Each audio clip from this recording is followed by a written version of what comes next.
الحمد لله نحمده ونستعينه ونستغفره ونؤمن به ونتوكل عليه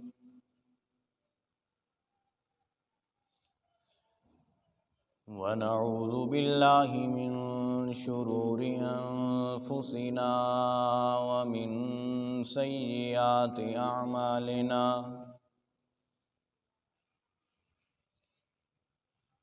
من يهده الله فلا مضل له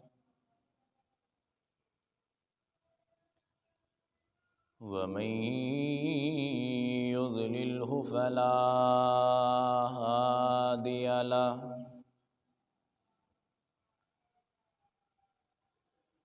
ونشهد أن لا إله إلا الله وحده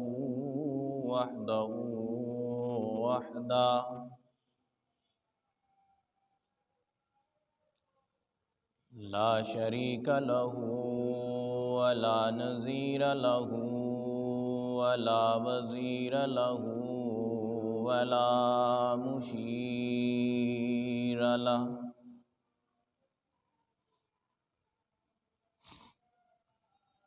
وصل على سيد الرسل وخاتم الأنبياء والمرسلين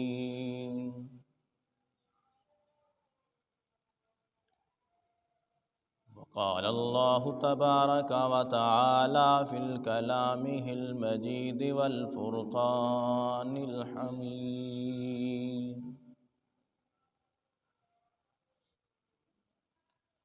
أعوذ بالله من الشيطان الرجيم بسم الله الرحمن الرحيم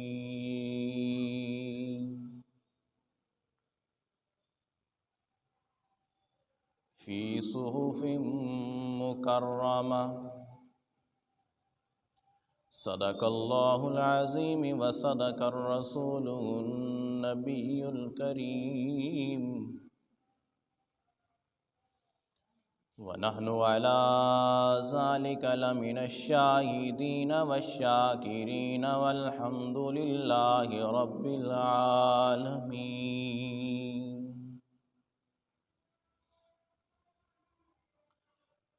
اللهم صل على محمد وعلى آل محمد كما صليت على إبراهيم وعلى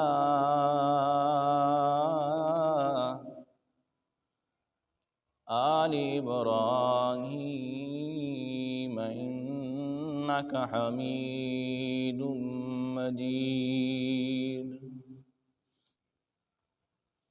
اللهم بارك على محمد وعلى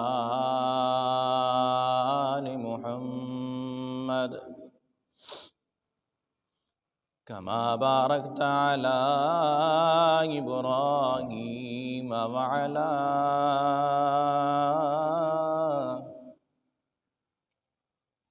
آل إبراهيم إنك حميد مجيد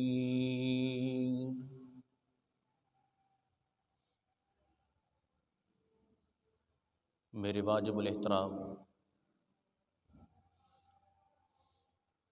قابل صد احترام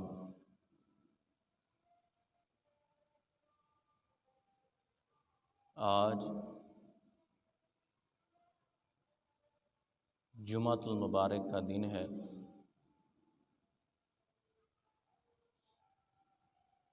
اور رجب کی 21 تاریخ ہے۔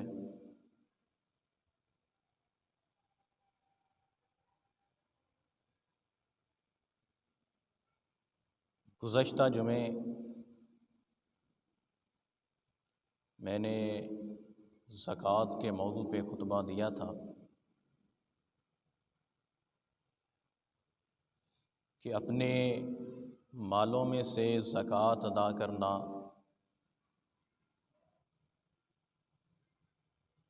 ہر اس بندے پر لازم ہے کہ جو صاحب حیثیت ہو، مالدار ہو۔ اس پہ میں نے تفصیلی گفتگو کی تھی،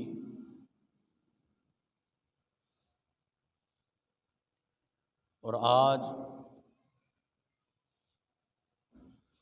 جس موضوع کے اوپر میں بات کرنے لگا ہوں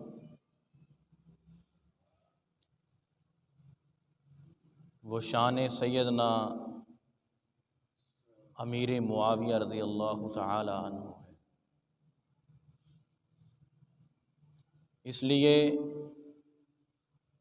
کہ رجب کی 22 تاریخ کو امیر المومنین حضرت سیدنا امیر معاویہ رضی اللہ تعالی عنہ کی وفات ہوئی۔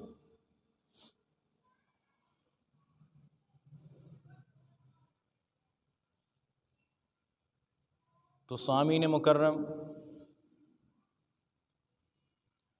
آپ کو معلوم ہے کہ حضرت امیر معاویہ رضی اللہ تعالی عنہ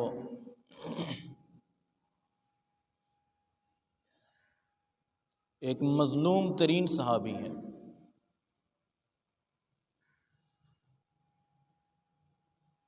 جن کے اوپر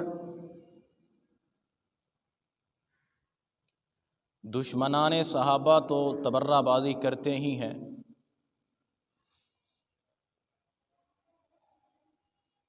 آپ کو ان کے بارے میں بخوبی پتہ ہے کہ وہ کون لوگ ہیں۔ ہمارے کچھ اپنے سنی حضرات بھی حضرت امیر معاویہ رضی اللہ تعالی عنہ پہ تبرہ بازی کرتے ہیں۔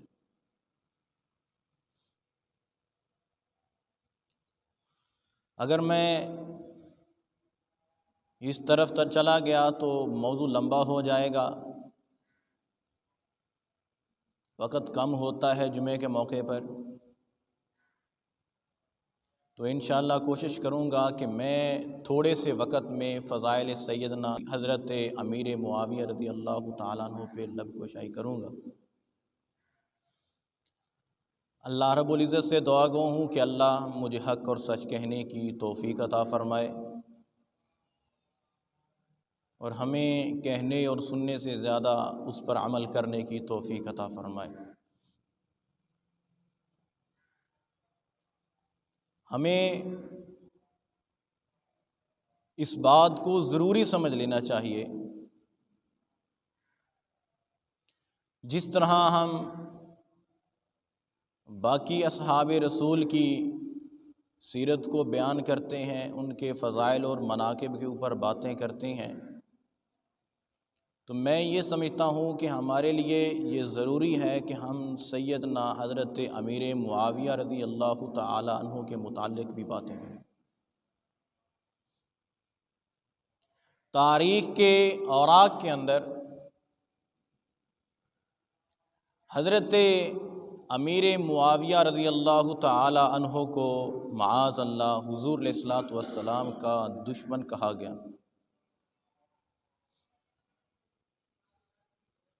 لیکن شروع سے تمہید باندھ رہا ہوں، سمجھا رہا ہوں کہ حضرت امیر معاویہ رضی اللہ تعالی عنہ کے متعلق آج کل کے لوگ کیسا جو ہے وہ سوچتے ہیں۔ یہ بعد میں بات انشاءاللہ ہوگی، پہلے ہم اپنا موقف بیان کرتے ہیں کہ حضرت امیر معاویہ رضی اللہ تعالی عنہ حضور علیہ الصلوۃ والسلام سے کتنی محبت کیا کرتے تھے۔ میں بات شروع کرنے لگا ہوں کہ حضور علیہ الصلوۃ والسلام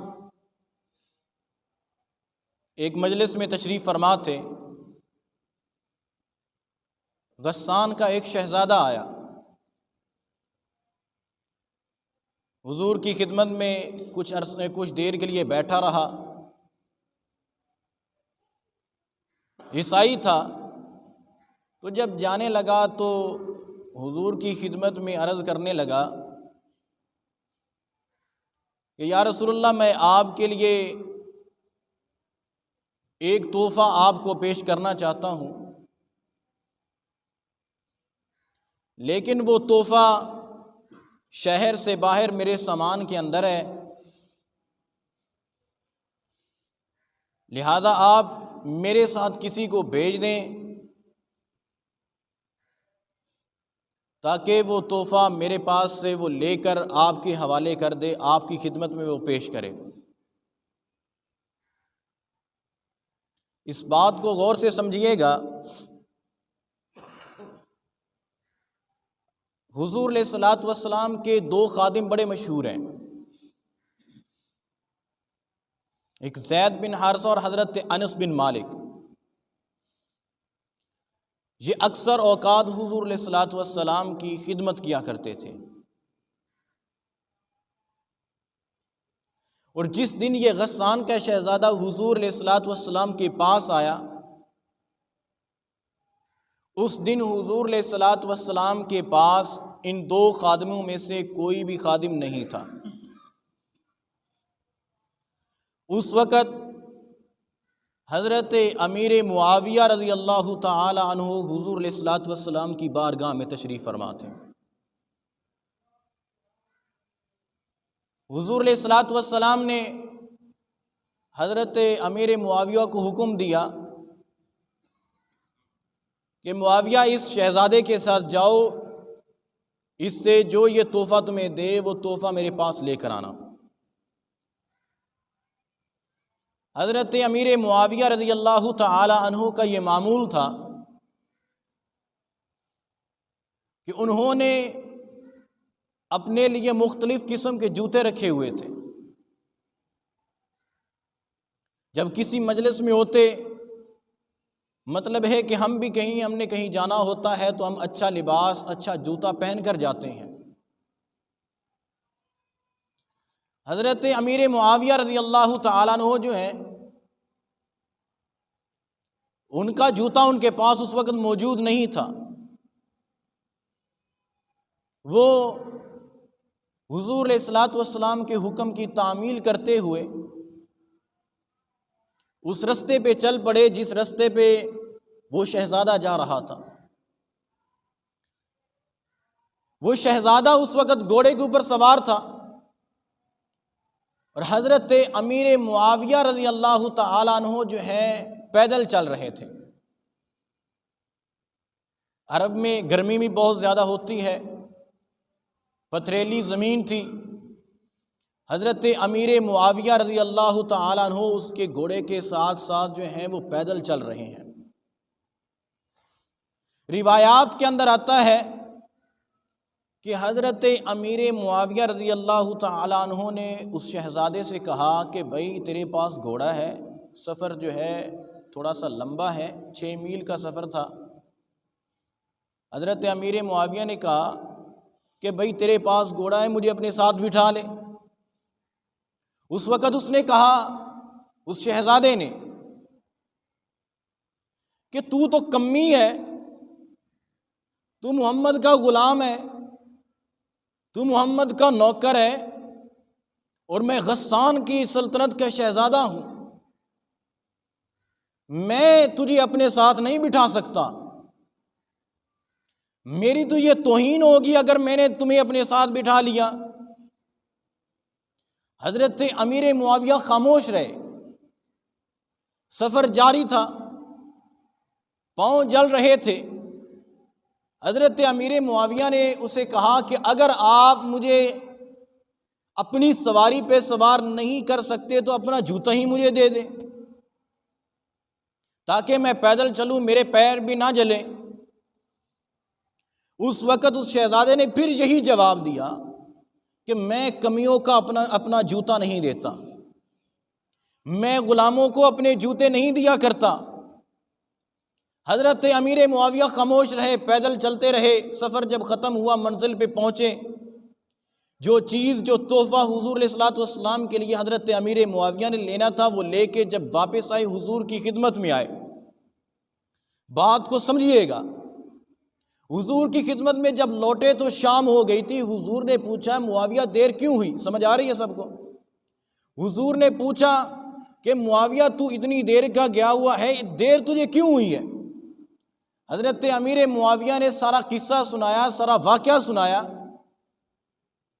حضور علیہ الصلوۃ والسلام نے فرمایا کہ تیرے پیر نہیں جلے کہ تو نے جوتا بھی نہیں پہنا ہوا تھا؟ تجھے اس غسان کے شہزادے نے تیری توہین کی ہے۔ حضرت امیر معاویہ نے حضور علیہ الصلوۃ والسلام کی بارگاہ میں عرض کیا، یا رسول اللہ، جب آپ کا حکم ہوا کہ اس شہزادے کے ساتھ آپ نے جانا ہے، میرا تحفہ لے کر آنا ہے، یا رسول اللہ میں نے سمجھا کہ یہ حکم آپ ہی کا ہے۔ جب آپ کا حکم آ جائے تو معاویہ کو جوتا پہننا کہاں یاد رہتا ہے؟ کیا فرمایا کہ معاویہ کو جوتا پہننا یاد نہیں آیا؟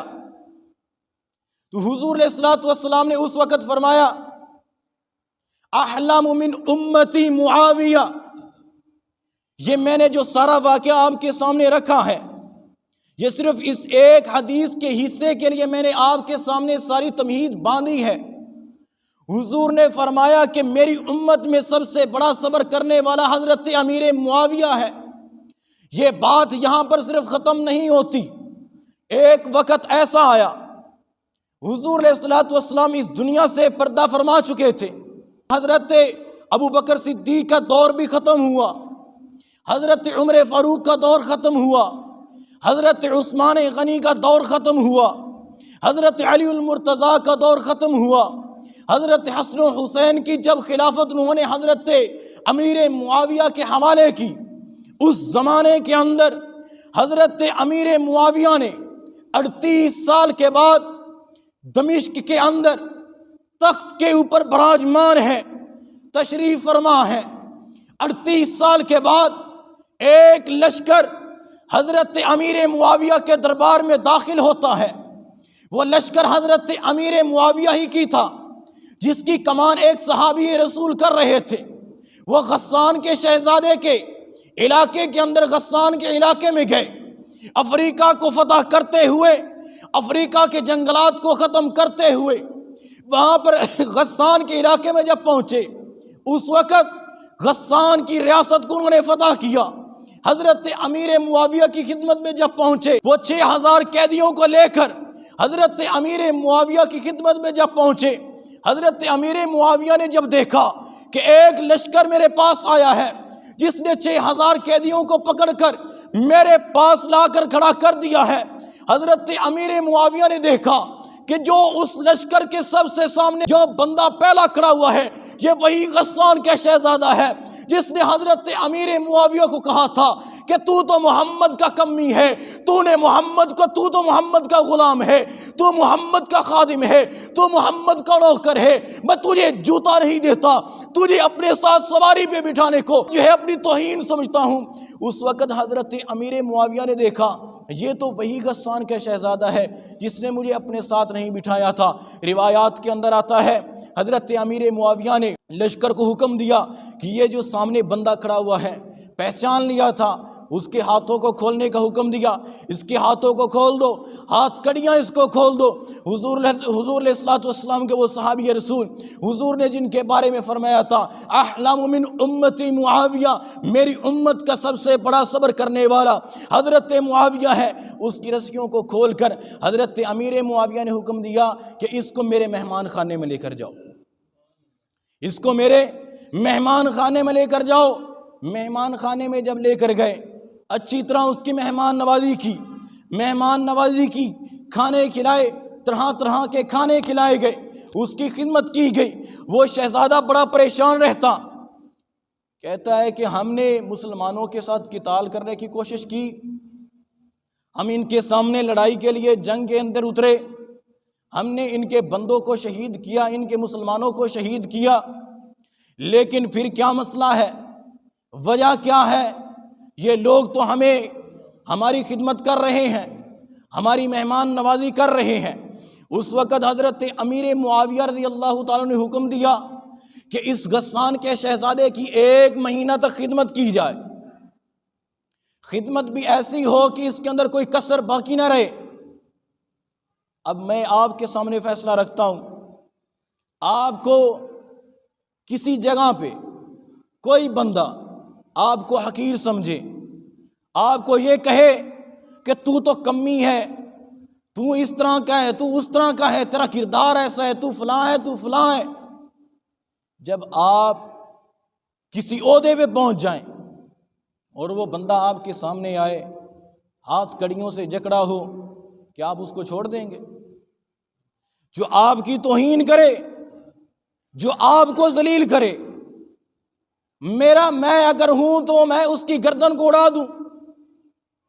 آپ کے سامنے آئے تو آپ اس کو قید خانے کے اندر ڈال دیں، لیکن قربان جو حضرت امیر معاویہ رضی اللہ تعالیٰ عنہ پہ فرمایا کہ یہ غسان کا شہزادہ ہے، یہ اس کی عزت کی جائے، اس کی تکریم کی جائے، اس کی مہمان نوازی کی جائے۔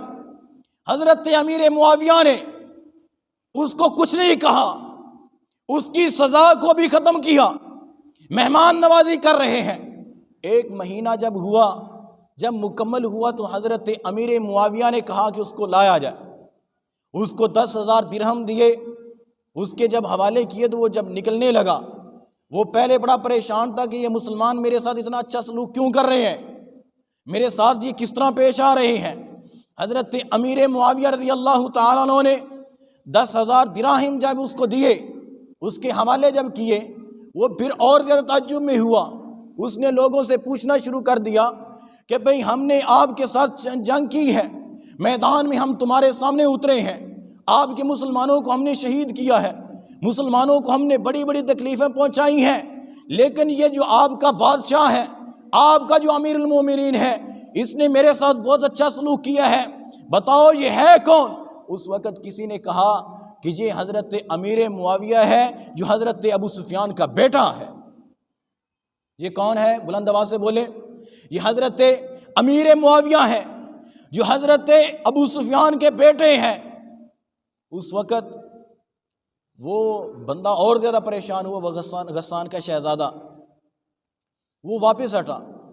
جب پیچھے مڑ کے حضرت امیر معاویہ کے پاس آیا تو اس وقت اس نے کہا کہ بھئی یار تو وہی ہے کہ جس نے حضور علیہ الصلوۃ والسلام کی خدمت میں ان کے حکم کے اوپر میری جو ہے وہ طعنوں کو برداشت کیا تھا، تو بڑا جگرے والا ہے، تو بڑا صبر کرنے والا ہے۔ اس وقت حضرت امیر معاویہ نے فرمایا، اے غسان کے شہزادے، اس بات کو یاد رکھنا، میں اس وقت حضور علیہ الصلوۃ والسلام کا خادم تھا، اس وقت بھی حضور علیہ الصلوۃ والسلام کا کمی تھا، آج بھی اسی محمد الرسول اللہ کا کمی ہوں، میں اس وقت بھی حضور علیہ الصلوۃ والسلام کا غلام تھا، آج بھی حضور علیہ الصلوۃ والسلام کا غلام ہوں۔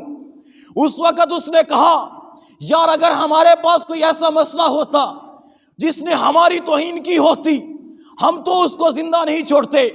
اس وقت حضور علیہ الصلوۃ والسلام کے صحابی رسول حضرت امیر معاویہ کی وہ جو عزت اور تعظیم حضرت امیر معاویہ نے اس غسان کے شہزادے کی جو کی تھی، اس وقت اسی کی وجہ سے غسان کے شہزادے نے کہا کہ یار تو بڑا عظمت والا ہے، تیرے اندر اخلاق بہت زیادہ ہیں۔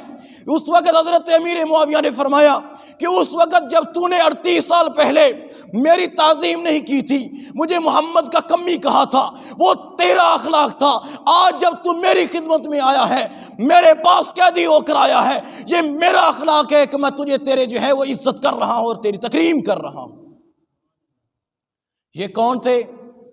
یہ حضرت امیر معاویہ ہیں جن کو تاریخ یہ کہتی ہے کہ یہ حضور علیہ الصلوۃ والسلام کے نافرمان تھے۔ تو روایات کے اندر آتا ہے اسی مجلس کے اندر اسی غسان کے شہزادے نے حضرت امیر معاویہ رضی اللہ تعالیٰ عنہ کے ہاتھوں پہ کلمہ پڑھا تھا، اور کلمہ پڑھ کے حضور علیہ الصلوۃ والسلام کا سچا امتی بنا تھا۔ اور جب ہم یہ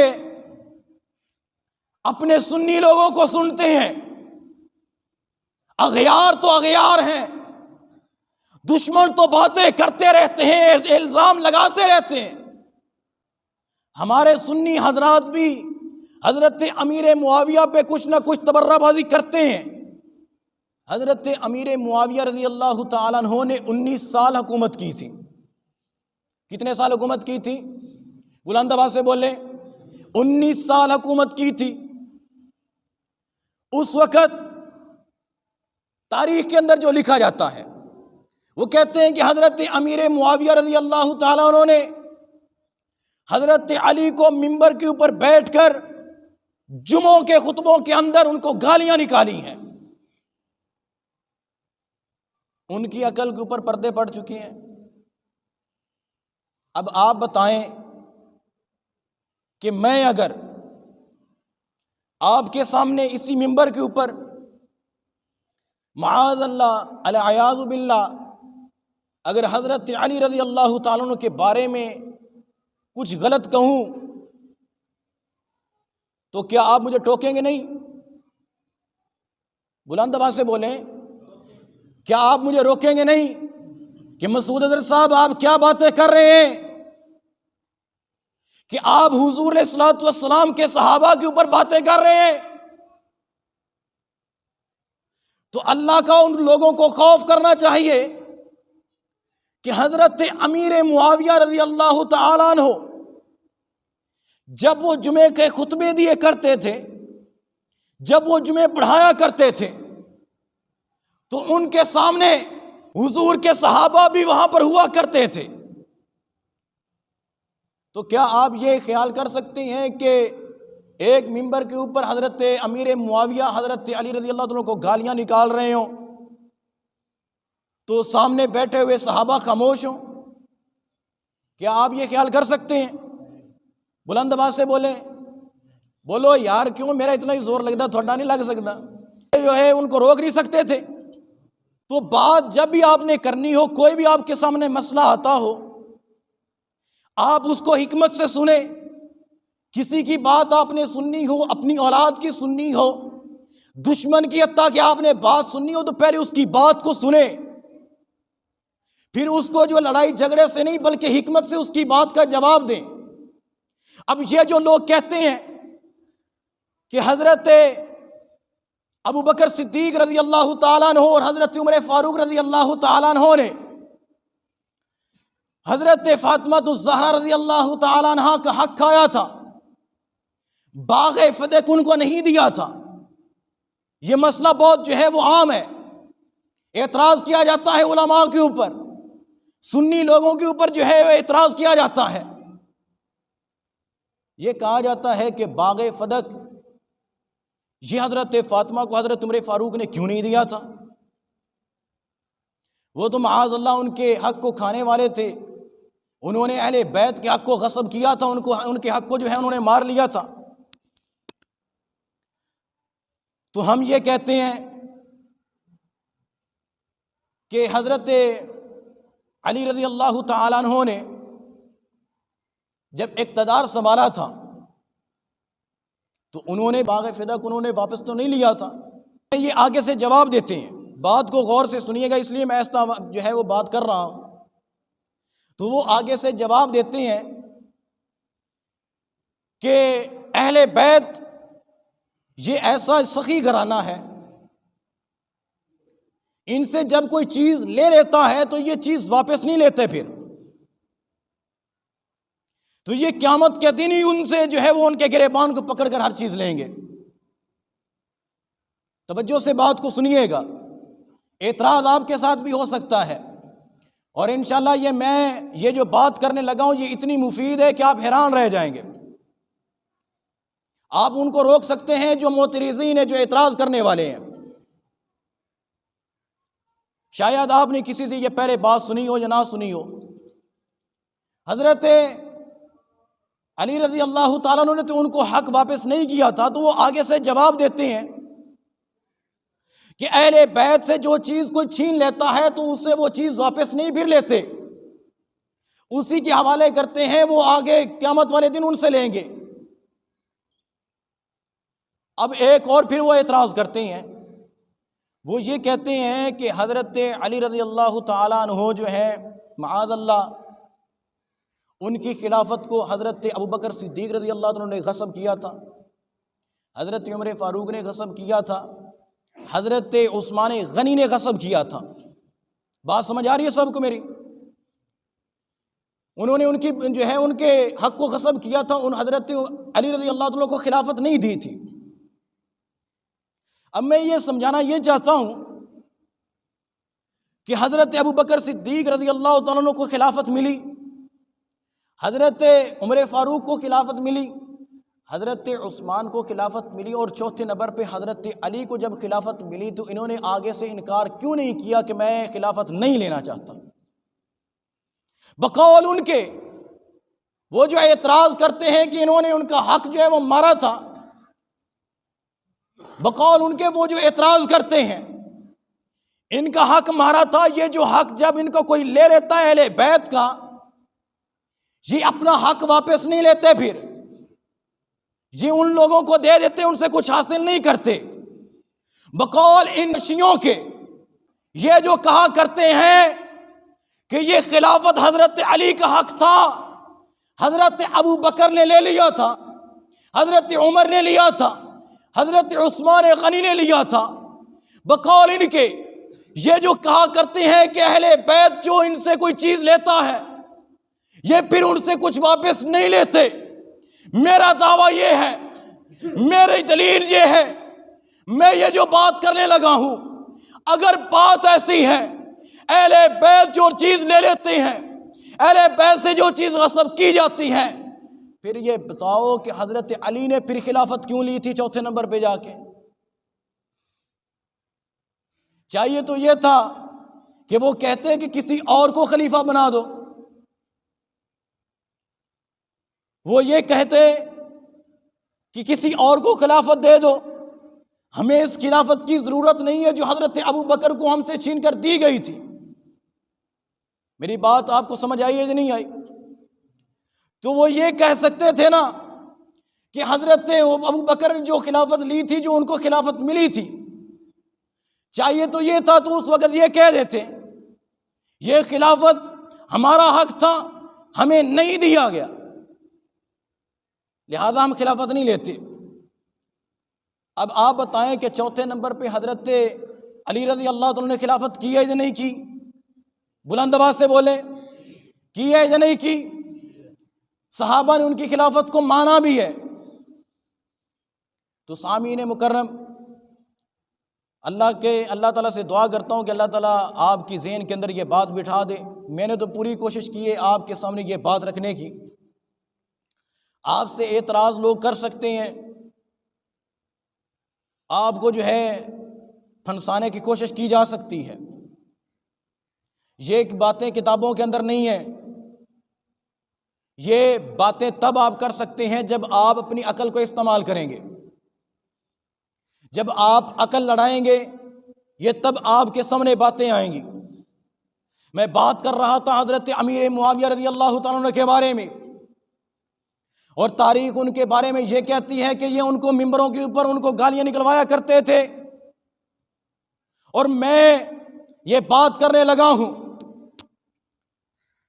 کہ آپ کے سامنے اگر کوئی حضرت امیر معاویہ پہ اس طرح اعتراض کرتا ہے اور کہتا ہے کہ تاریخ کے اندر یہ لکھا ہے کہ حضرت امیر معاویہ نے فلاں کام کیا تھا، تو اس کے مقابلے میں اگر حدیث آ جائے تو بتائیں آپ کس کے اوپر عمل کریں گے؟ تاریخ کے اوپر عمل کریں گے یا حدیث کو مانیں گے؟ بلند آواز سے بولیں، حدیث کو مانیں گے۔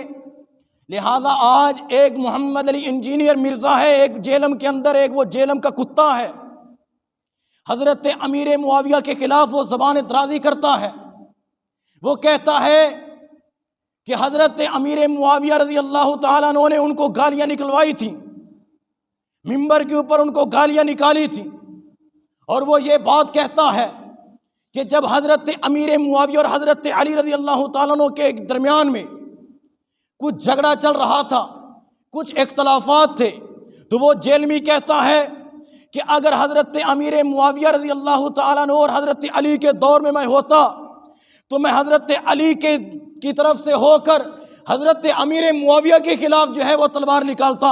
اور میں یہ کہنا یہ چاہتا ہوں، آج علماء اس کے لیے تیار بیٹھے ہیں، اس کے ساتھ مناظرہ کرنے کے لیے۔ وہ جب بھی اس کے سامنے کوئی علماء جاتے ہیں، اس سے مناظرہ کرنے کے لیے جاتے ہیں، وہ چپ کر بیٹھ جاتا ہے، وہ سامنے نہیں آتا۔ میں یہ کہنا یہ چاہتا ہوں، تو اس وقت بھی بگوڑا ہے۔ جب وہاں پر اعتراضات ہو رہے تھے، وہاں پر اختلافات کی جنگ تھی، تو اس وقت بھی وہاں سے بھاگ جایا کرتا۔ جو یہاں پر نہیں ٹک سکتا وہ وہاں پر بھی نہیں ٹکے گا۔ وہ دیکھو، وہ اعتراض کرتا ہے سابقون الاولون پر، جن کے بارے میں قرآن نے کہا، جن کے بارے میں قرآن نے یہ کہا کہ اولئک هم المفلحون۔ کائنات کے اندر کوئی ایسی جماعت نہیں گزری، کوئی ایسی جماعت نہیں گزری جن کے بارے میں قرآن نے شہادت دی ہو۔ یہ صحابہ کرام رضوان اللہ اجمعین کی صرف یہ واحد جماعت تھی جن کو قرآن نے کہا اولئک هم الراشدون، اولئک هم المفلحون، اولئک هم المتقون۔ یہی لوگ تھے، یا ایھا الذین آمنوا سے مراد یہی لوگ تھے، یہی وہ لوگ تھے جن کو قرآن مخاطب کرتا تھا، سابقون الاولون یہی لوگ تھے۔ آج اگر تاریخ آپ کے سامنے حضرت امیر معاویہ کو برا بھلا کہتی ہے، وہی امیر معاویہ جن کو حضور نے فرمایا تھا کہ یہ میرا صحابی ہے۔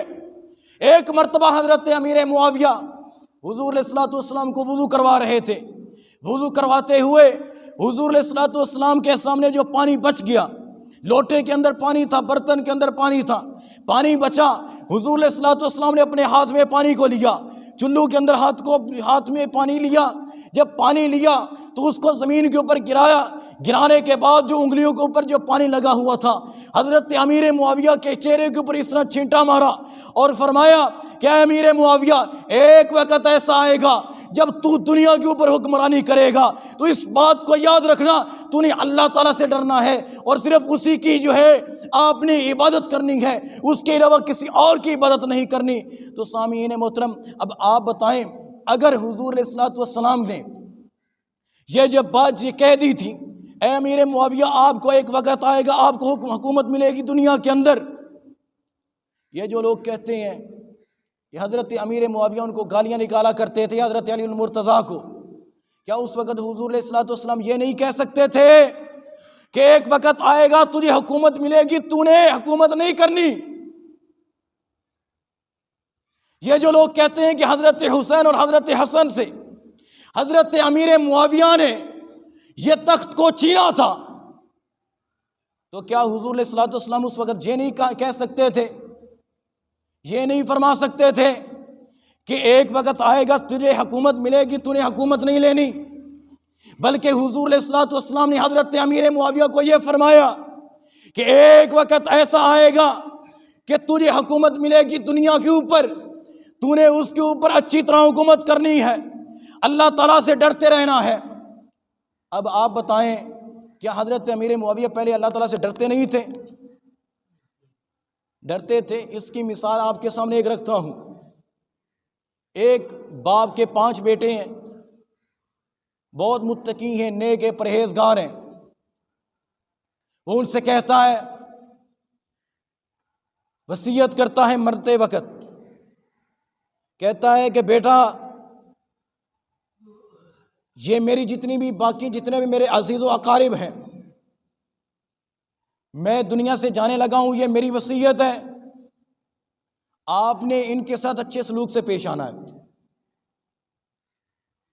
اب یہ وصیت کرنا کیا اس بات کے اوپر دلیل بنتی ہے یا حجت بنتی ہے اس کے لیے کہ ایک بندہ اس کے جو ہے بیٹے نیک ہوں اور وہ اپنے رشتہ داروں سے غلط تعلقات جو ہیں وہ قائم کرتے ہوں، ان کو مارتے ہوں، ان کے حق کو غصب کرتے ہوں؟ بالکل بھی ایسا نہیں ہو سکتا۔ بلکہ باپ بڑا ہوتا ہے، اس کا حق بنتا ہے کہ وہ اپنی اولاد کو اچھی وصیتیں کرے، حضور علیہ الصلوۃ والسلام نے فرمایا کہ معاویہ ایک وقت آئے گا کہ آپ کو دنیا کے اندر حکومت ملے گی، آپ نے حکومت اچھے طریقے سے کرنی ہے، آپ نے اللہ تعالیٰ کو نہیں بلانا۔ تو معلوم یہ ہوا حضرت امیر معاویہ کو جو اللہ تعالیٰ نے حکومت عطا کی ہے، اس کے اندر حضور علیہ الصلوۃ والسلام کی بھی منشا تھی اور اللہ تعالیٰ کی بھی منشا تھی۔ اور آپ کو یہ بھی پتہ ہوگا کہ حضرت امیر معاویہ رضی اللہ تعالیٰ عنہ کاتب وحی تھے۔ کون تھے؟ کاتب وحی تھے۔ حضور علیہ الصلوۃ والسلام کے لیے وہ قرآن لکھا کرتے تھے۔ ایک شیعہ اعتراض کرتا ہے، سوال کرنے والے سے اس نے اعتراض کیا، کہا کہ ہم مانتے ہیں کہ حضرت امیر معاویہ جو ہیں انہوں نے حضور علیہ الصلوۃ والسلام کے خطوط لکھے ہیں۔ اس وقت کاغذ تو اس طرح ہوتے نہیں تھے، اللہ قلیل ہوا کرتے تھے، ہڈیوں کے اوپر، کھجوروں کے اوپر، کھجوروں کے جو یہ پتھر ہوتے ہیں ان کے اوپر لکھا کرتے تھے، جو چیز مل جاتی ہڈی کے اوپر، جو چیز مل جاتی اس کے اوپر لکھ دیا کرتے تھے۔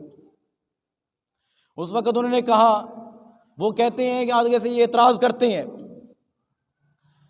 کہ امیر معاویہ نے حضور کے خطوط تو لکھے لیکن قرآن نہیں لکھا۔ اب ان گدھوں کو کون بتائے کہ نبی کے اوپر جو وحی آتی ہے، جو نبی خطوط لکھوایا کرتے ہیں وہ تو وحی ہوا کرتے ہیں نا، وہی ہوتی جو قرآن ہوتا ہے۔ حضرت معاویہ نے نبی علیہ الصلوۃ والسلام کا، نبی علیہ الصلوۃ والسلام کے اوپر جو قرآن نازل ہوا وہ قرآن بھی لکھا ہے اور نبی علیہ الصلوۃ والسلام کا فرمان بھی لکھا ہے۔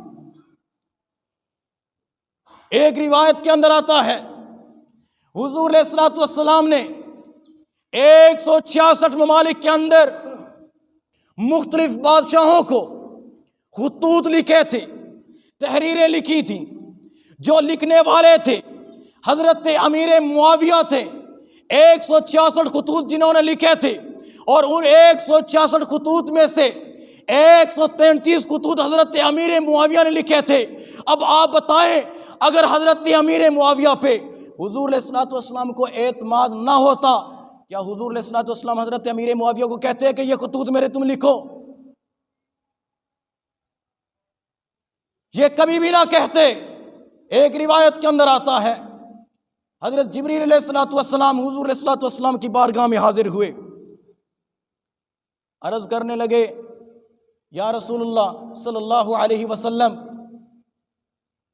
معاویہ کو میری طرف سے سلام کہنا۔ کس کو سلام کہنا؟ بلند آواز سے بولیں، معاویہ کو میری طرف سے سلام کہنا۔ فرمایا کہ یا رسول اللہ، وہ صادق الامین ہے، وہ آپ کا وحی لکھنے والا ہے، وہ آپ کا کاتب ہے، وہ کاتب الوحی ہے، وہ امانت دار ہے، آج تک اس نے آپ کی امانت کے اندر کوئی خیانت نہیں کی۔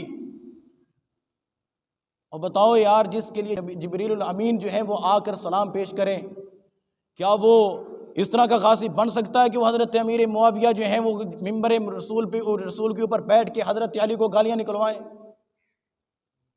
اور یہ میں آپ کے سامنے باتیں رکھ رہا ہوں، یہ جو لوگ آپ کے سامنے حضرت امیر معاویہ کے بارے میں تبرہ بازی کرتے ہیں، آپ ان کو بتائیں کہ حضرت امیر معاویہ کوئی عام بندہ نہیں ہے۔ وہ آپ کے سامنے تاریخ کی باتیں کرتے ہیں کہ فلاں تاریخ کے اندر یہ بات لکھی ہوئی ہے، فلاں تاریخ کے اندر بات لکھی ہوئی ہے، لیکن قرآن جہاں پر آ جائے وہاں پر تاریخ کی بات کو نہیں مانا جاتا۔ ہم تاریخ کی بات کو نہیں مانتے۔ ایک آخری بات جو ہے وہ کر کے اجازت چاہوں گا، حضرت امیر معاویہ کی حضرت حضور علیہ الصلوۃ والسلام کے خاندان سے کیا رشتہ داری تھی؟ وقت جو ہے وہ بڑھتا جا رہا ہے۔ حضور علیہ الصلوۃ والسلام کے نکاح کے اندر حضور کی ازواج مطہرات میں حضرت امیر معاویہ کی ایک بہن تھی جن کا نام ام حبیبہ تھا، ان کا نکاح حضور علیہ الصلوۃ والسلام سے ہوا۔ یہ حضرت، بات کو غور سے سنیے گا، یہ حضرت امیر معاویہ کی بہن تھی، پہلا نام ان کا رملہ تھا۔ اسی طرح حضرت امیر معاویہ رضی اللہ تعالیٰ عنہ کی ایک بیٹی تھی جن کا نام رملہ تھا، بہن کا نام بھی رملہ ہے اور بیٹی کا نام بھی رملہ ہے۔ ایک رشتہ داری تو میں نے آپ کے سامنے رکھ دی، حضرت امیر معاویہ کی ایک بہن تھی جن کا نکاح حضور صلی اللہ علیہ وسلم سے ہوا، جن کا نام رملہ تھا، بعد میں ان کا نام ام حبیبہ ہوا۔ ایک رشتہ داری حضور صلی اللہ علیہ وسلم سے یہ ہوئی ان کی، اور دوسری رشتہ داری حضرت امیر معاویہ رضی اللہ تعالیٰ عنہ کی جو بیٹی رملہ تھی، ان کا نکاح حضرت عثمان ابن عفان یعنی حضرت عثمان غنی رضی اللہ تعالیٰ عنہ کے بیٹے حضرت عبداللہ سے ہوئے، جو حضرت رقیہ کے بطن سے پیدا ہوئے۔ حضرت رقیہ حضور علیہ الصلوۃ والسلام کی صاحبزادی تھی، حضرت خدیجہ الکبریٰ کی وہ بیٹی تھی جو حضرت عثمان غنی رضی اللہ تعالیٰ عنہ کے نکاح کے اندر تھی۔ ان کے بطن سے ایک لڑکا پیدا ہوا جس کا نام عبداللہ تھا، عبداللہ بن عثمان تھا، جن کا نکاح حضرت امیر معاویہ کی بیٹی رملہ سے ہوا۔ کن سے نکاح ہوا؟ اب بات کو غور سے سنیے گا۔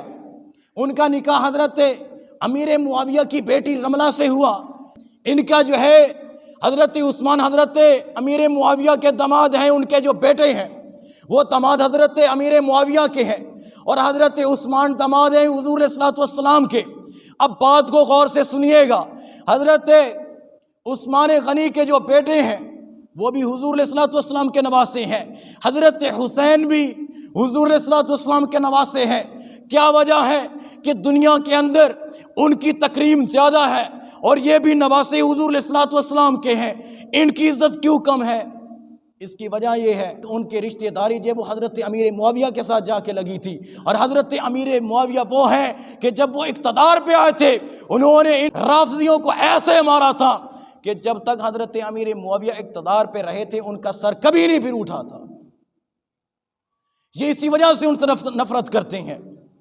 اور حضرت آخری بات کرنے لگا ہوں، آخری رشتہ داری بیان کرنے لگا ہوں، حضرت محمد مصطفیٰ احمد مجتبیٰ صلی اللہ علیہ وسلم کے ازواج مطہرات میں سے ایک زوجہ ان کی ہے میمونہ بنت حارث۔ ان کی اللاتی 8 بہنیں تھیں۔ اللاتی کا مطلب یہ ہے کہ باپ ان کے مختلف تھے، ماں ایک تھی۔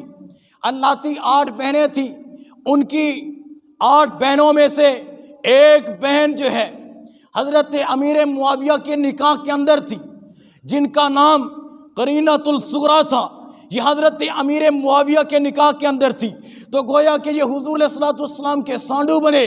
تو بات کرنے کا مقصد یہ ہے کہ جو لوگ حضرت امیر معاویہ پہ تبرہ بازی کرتے ہیں، جو لوگ یہ کہتے ہیں کہ یہ حضور علیہ الصلوۃ والسلام کے دشمن تھے، یہ بعض میں معاذ اللہ اسلام سے پھر گئے تھے، ان کو یہ سمجھنا چاہیے کہ ان کے نکاح کے اندر بھی صحابیہ رسول تھیں۔ اللہ رب العزت سے دعا کرنی چاہیے کہ اللہ تعالی ہمیں اسلام کے اوپر عمل کرنے کی توفیق عطا فرمائے، رسول اللہ صلی اللہ علیہ وسلم کی تعلیمات کے اوپر عمل کرنے کی توفیق عطا فرمائے، نماز پنجگانہ ادا کرنے کی توفیق عطا فرمائے۔ وآخر دعوانا الحمدللہ رب العالمین۔